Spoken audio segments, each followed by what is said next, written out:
Same benefits, different carrier logo. Why shopping each year for a new fully insured plan really isn't a strategy. Welcome to Group Health Hack. My name is Rafi Timur, your host, and thank you for tuning in. Today we're going to be focusing on the quoting and renewal process for fully insured plans based out of California. Carriers typically start the process with a census. That census includes employees' names, dates of birth, genders, and home zip codes. They also want everyone's dependent information as well. The reason they want this is because they use third parties that have access to different pharmacy and RX databases.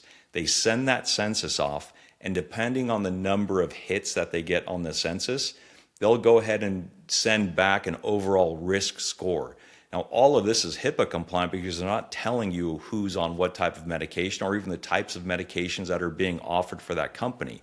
But that score is a great indicator for them to determine if they should aggressively discount their manual rates and try to bring that business over to them, or if they should maybe pass on this one and wait till next year. Once carriers go ahead and establish the rates and provide it back to you, it's up to you to decide if you take it or not. The one nice thing about a fully insured health plan is once you submit to that contract and pay your premiums, that's your complete liability. The insurance carrier at that point takes on all of the risk for the next 12 months. So even if you had really high utilization or significant claims, that's going to be on the insurance carrier, not on you.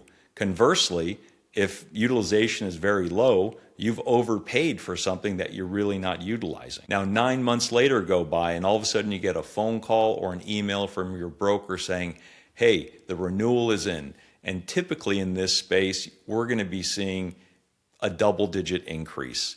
Now, it's up to the insurance broker to start negotiating with the carrier. They'll ask, hey, how did the group run?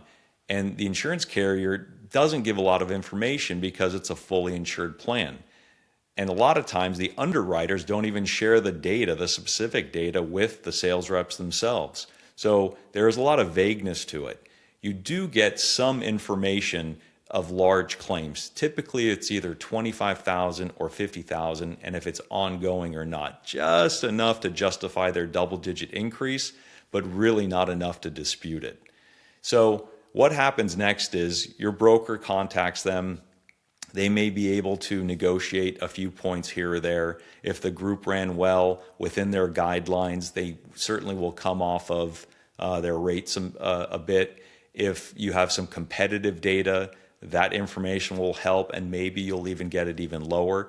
I've even seen it where they've provided rate passes. It's rare, but it actually happens sometimes. But even if you got a rate pass, you really haven't solved the problem because undoubtedly you ran well during that year and you left money on the table. So either you take the rate pass, or if you end up switching carriers, all you're doing is changing who's billing you, and the cycle starts all over again. Many of you are familiar with PwC.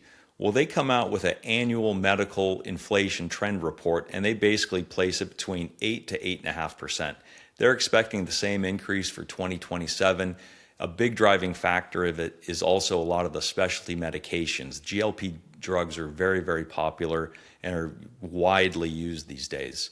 So we all know getting from double digits down to 8% isn't easy either. A lot of times it comes with downgrading benefits. And let's face it, when we're looking to try to continue to recruit and retain the top talent, the last thing that we want to do is actually reduce benefits. So what I'm here to tell you is that there is a better way to do this. Instead of shopping your fully insured plan each year, why don't we start managing it with some form of self-funding? So in future episodes, we're going to be talking about where your premium dollars go. What type of utilization? Is any of it actionable? We're also going to focus on the PBMs and how rebates and spreads are used and how you can turn that right in your favor. Thanks again for tuning in. If you enjoyed it, please hit the subscribe button, leave a comment and like it, and I'll make sure to respond to you.